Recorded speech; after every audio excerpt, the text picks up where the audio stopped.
Fala aí, rapaziada, JDP Automecânica, mais uma dica. Fiat Toro 2017, 24 mil km rodados. Barulhinho maroto. Tirar a página, faz parte, né?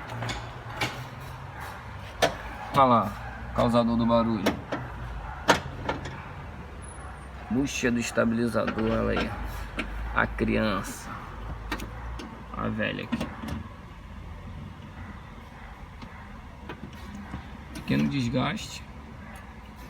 O estabilizador corre e começa a bater no quadro, fazendo esse barulho.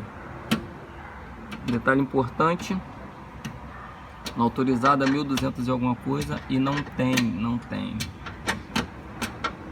O cliente optou por botar essa paralela. Tem que arrancar o quadro, arriar o quadro, afastar a caixa de direção, tirar a barra estabilizadora para poder fazer a substituição. Beleza? Fica o recadinho. Carro com 24 mil km rodados. Fica a dica. Só dá um likezinho lá. Agradecer aí a todos. Vamos que vamos. Breve mais vídeos. Aquele abraço, companheiros.